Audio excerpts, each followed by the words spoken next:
During the planning stages of our Malaysia adventure, we decided to drive around the country, so I volunteered to do most of it. So how hard could this be? I mean, I've driven Canada, all of the USA, the UK, Tunisia, all of Greece, all of Sicily, all of Turkey, and I'm used to driving in the very big cities, and we have GPS, right? Well, wrong. As it turned out, driving in Malaysia was one of the biggest driving challenges I've ever had, especially in Kuala Lumpur. But more about that in a future episode. But first, a few words from my table tennis friend, Lynn. Now, Lynn, I believe you're from Malaysia? Yes, Yeah. yes, I'm from Malaysia, yes. Whereabouts in Malaysia are you from?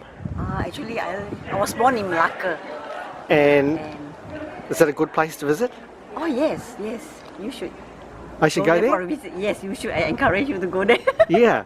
Okay. Okay, now, I believe you've driven in Kuala Lumpur in a car. So what's that like? Oh, yes. I have been living in Kuala Lumpur for a period of time. And after such a long time, when I moved to New Zealand, so when I try to drive again, I feel so stressful. Even the red light, they always pass through and they never give way to you. So it's so scary. Driving in Kuala Lumpur, you have to get used to the traffic, the congested traffic. Yeah, and I believe when you're going to be driving there that maybe you might skip a few meals or something. Oh yes, yes. I remember when I was driven there, there was about a year ago when my husband has the knee operation. I wasn't driven for a very long time. And after each drive, I feel so stressful, and I can't even eat a meal. Yes, I lose some weight too. That's very good. Well, that's very good because I'm going to be trying to drive in Kuala Lumpur. Yes, So, I encourage you to drive. Yeah, you can self-drive there. Yes. And so we collected our car from ARA Car Rentals the previous night, and the next morning packed our bags, and also, as budget travellers, prepared our snacks for on-the-road consumption. We were still not adjusted to Malaysian time, so we were up early and went down to our favourite Indian restaurant a couple of doors down from our hotel. What did you say the stuff was? That's a dosa. That's our favourite roti. Right. Chane. Okay, Roti and chane. this is what our waiter has for breakfast. Yeah. Our Okay. waiter has a dosa. Okay. Oh. Yeah. And ginger tea. Oh, ginger tea, yeah. Yeah. Okay. The real McCoy. The real McCoy. Yeah. So have we got the right hand? Is it right hand or left hand? Oh. You use your left hand. Shush. Don't put that on. It's your right hand. Alright. As long as you don't tell us where your left hand's been, I think it's okay. Don't you put that on. Ginger tea. Don't leave home without it. Takes a while to drink it though with a spoon. That's the way they do it. As it was still dark, we spent some time getting ready for the drive out of Kuala Lumpur to the east coast. Our only plan today was to visit the elephant sanctuary and then see how far we could drive after that. Kuala Lumpur has an overnight low of 24 degrees all year round, so no blankets are required for outdoor living.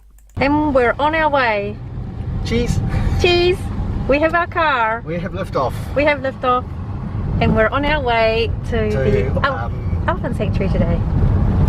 Hey? Yeah. So turn right and turn right. Oh. Getting out of Kuala Lumpur took longer than expected, not because of the traffic, because of the time we were leaving, but because of the complexity of the roading system, which resulted in us taking a few wrong turns. That cost us more than 20 kilometres of extra travel to rectify our mistake. It's good with the gyro stabiliser. Ah, yeah. That's what the other camera does. Oh, and you know what? That is a lot more stable than the camera one. Taking the toll road, in this case the E8, means good road and easy driving, and it's safer too. We drove past kilometres and kilometres and kilometres of palm oil trees and reflected on how bad this was for the planet and how it was creating a whole raft of endangered species.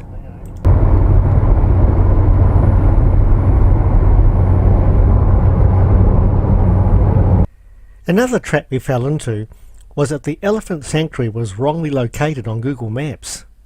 However, this has been now corrected, but at the time it took an extra hour out of our day. How does it climb? The car? Yeah. Pretty awful. Hey, as long as we get there.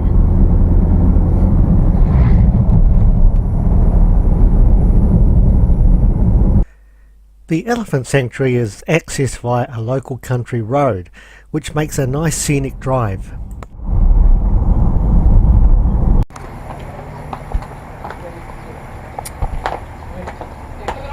Look, registration lobby, let's go.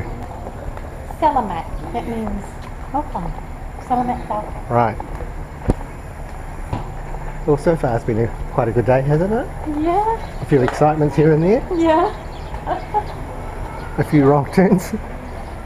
Nice to be here. Looking forward to seeing some elephants. Hey. Yeah.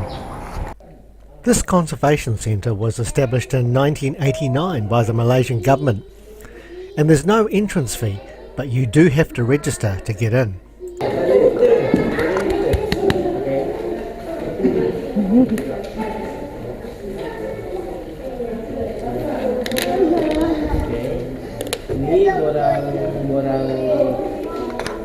Once inside, we're reminded that the elephant is an endangered species, and in the case of Malaysia, the elephants here have been displaced because of palm oil plantations, and us humans are their biggest predator. The centre has about 180,000 visitors per year, and it's possible to bathe with an elephant here, but on the day we were there, this activity wasn't available. Eventually, in 2 weeks' time, we managed to have this experience in Nepal. Looks like elephant territory to me. With bathing off the table, the next best thing was to participate in feeding them, and there are 3 areas for doing this. So, the first thing you have to do, of course, is to buy some elephant food. 1, thank you. Although elephants mainly eat hay, sugarcane is a delight for them. Oh, they're in the stalls over there. Look, under that big shelter. The centre has about 17 elephants. The oldest 2 are 70 years old and the youngest one 1 year old. This sign tells us how to feed them. Yeah. Just a flat palm, right? Yeah. Okay. I'll hold it and you can do it. Okay. We're going to find an elephant. Okay. We're going to find a hungry elephant. We've got to find a hungry elephant. These are baby elephants. Huh? These are baby. Oh, are they? Yeah. Oh.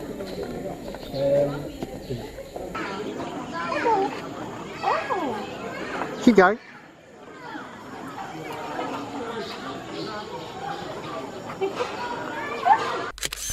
What a magical moment that was. Now a part of our memories, preserved for as long as we want on digital media. Well, that was amazing. First time I ever fed an elephant other than myself. An elephant's trunk can measure up to 1.8 metres long and can suck and hold up to 8 litres of water. We'll get some bananas this time. Yeah. Next was the feed from a platform experience. How much are the bananas? 5 ringgit. 5 ringgit. And for that, we needed to stock up on more fodder. Thank you. The elephants are eating well today. Do they eat any time or just only certain time they eat? All the time? Any time. Okay. Yes, we have bananas. How does that sound? No. Yes, we have no bananas today. Oh yes, we have no bananas today, but we do have Are you bananas. getting that? I just remember Armed with fresh bananas, we walked over to the platform feeding area, which is just beyond the elephant exercise area. I think they're probably a grazing animal, that's probably why they can eat all day. People wait for some of these tourists to go, maybe. Yeah. Well, we can eat a banana while we wait. Yeah.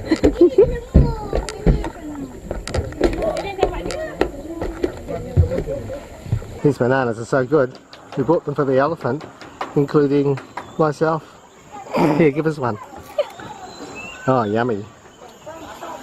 Any good? They're a bit underripe Are actually. they? Oh. Might make you crook. Oh, yeah, okay. Not supposed to eat underripe, you know. All right. The elephants get them after all. They do.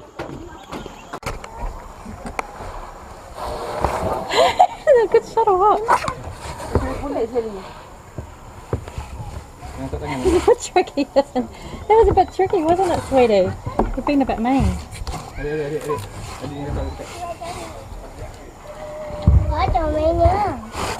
Did you get right down the snout? Right down right down straight. snout. Yeah, I wanted to get the. Oh, I can smell. Yeah, like right. Okay, Yeah. Okay, ready? Is it too close? I can feel the breath. You can feel the breath.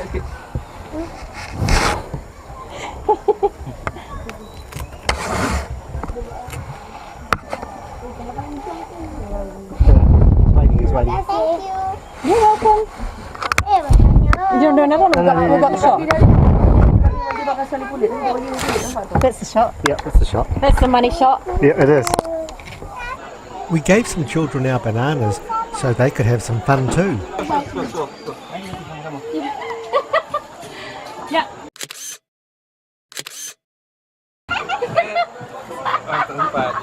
Thank you.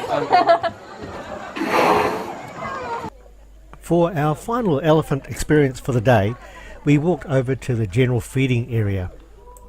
We subsequently found out that you can only bathe with elephants on certain days, and Sunday, the day we were there, wasn't one of them.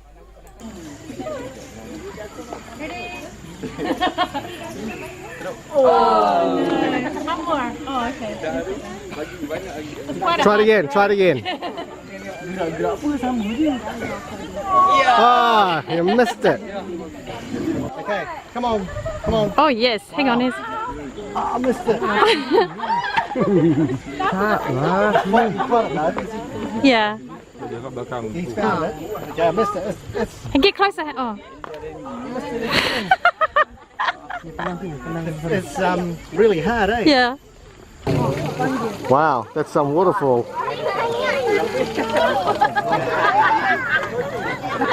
Ah, smells. Oh. That was amazing. Yeah, number 2s as well. Complete package. Yeah.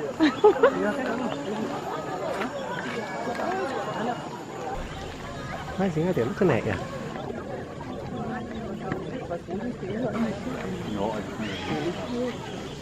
Why not? What a memorable experience we had at the Kuala Lumpur Elephant Sanctuary.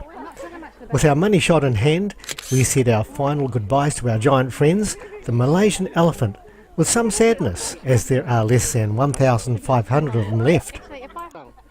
Using our mobile data plan, we decided to book some accommodation for the night in a town called Temerloh, about 60 kilometres from the elephant sanctuary. And it's hot out there. TNG, touch and go.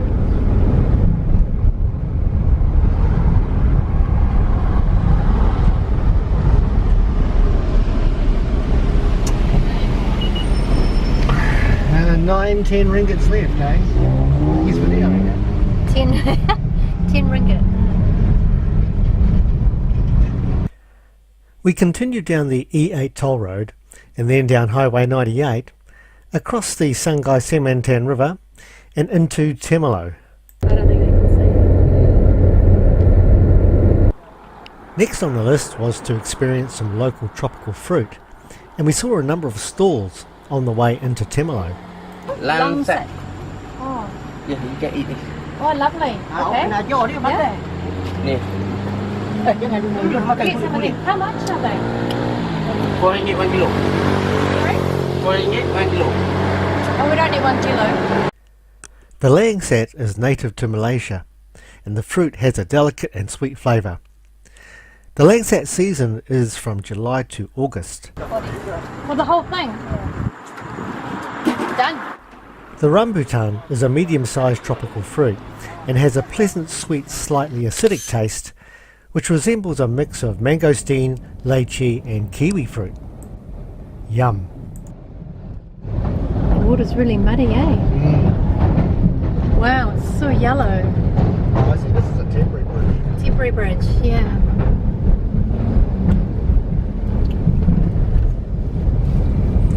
We checked into the Meriton Hotel at $30 a night. It's easy to find as it's on the main street. They really labour that, don't they? Real guests, real stays, real opinions. Yeah, because sometimes they're not real opinions. It's all nonsense.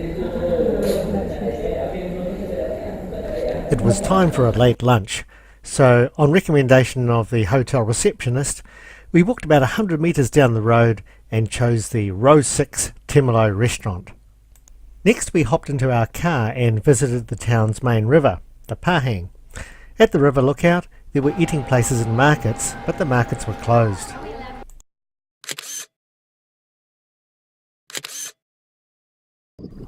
Fishing seemed to be the main activity here. Temerloh is 130 kilometres from Kuala Lumpur, and its name is derived from the Malay word merlot, meaning sleep. It has a population of about 150,000 and has an all year round temperature of 33 degrees centigrade. At first I thought the river was infested with crocodiles, but what I was looking at was the Malaysian water monitor lizard. Wow. They are strong swimmers and can grow to 1 metre in length.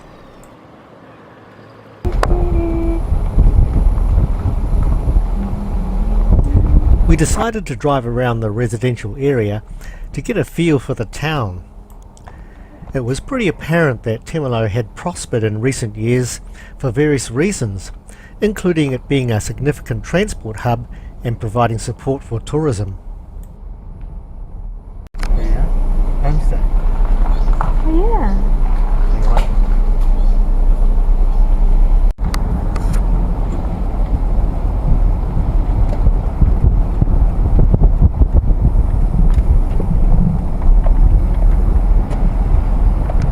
Pretty nice places, really.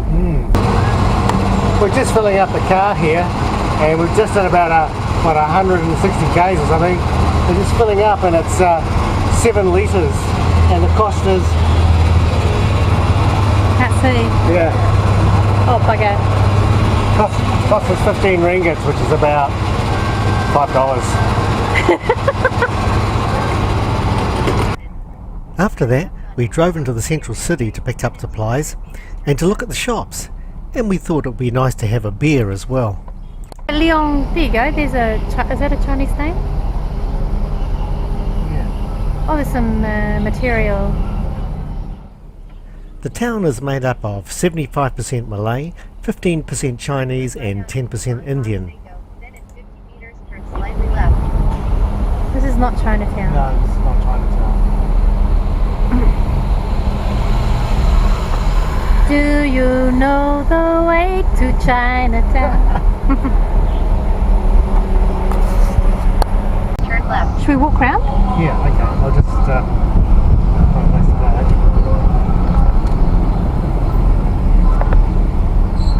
Turn left onto Jalan Sudirman 2, then in 100 meters turn right. Interesting. We're in the old town, yeah. Yeah.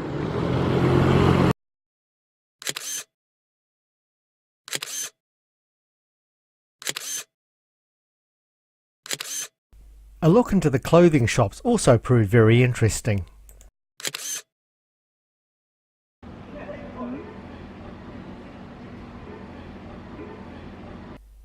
We came across a spectacle shop, and for the eye test, lenses and frames, the price was only about $80 including tinting, and you only had to wait about 2 hours for the whole process.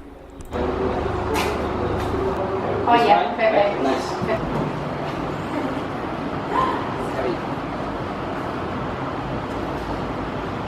I can't see. They're wonderful.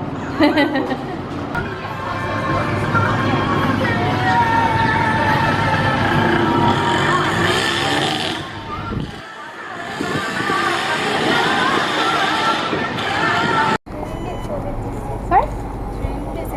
Thank you.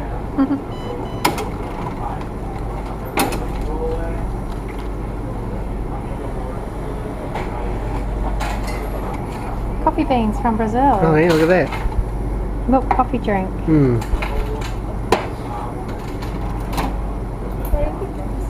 Thank you. Have a good day. So here we are in Temerloh, and we go into a 7-Eleven and we say, do you sell beer? And they say, no, we don't sell beer. And I say, well, do you sell wine? No, we don't sell wine.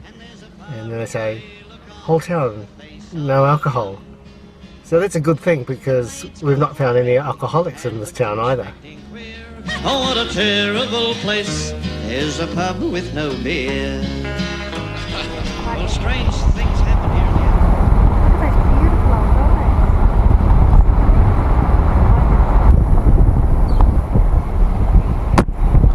Oh yeah, it's all down there. It was getting toward dusk and we didn't want to drive at night at this stage, so we returned to the hotel. The town dates back to 1889, and you can still see the old colonial buildings and what are called shop houses. The town sits at the junction of the Pahang and Sementan rivers and is rich in freshwater fish. By the way, the Pahang River is the longest river in East Malaysia. Had this big expensive lunch, $8 NZ today, but for dinner now we overspent the budget, so we're on cheese and crackers. What a wonderful end to our first self-drive day, Kuala Lumpur to Temerloh.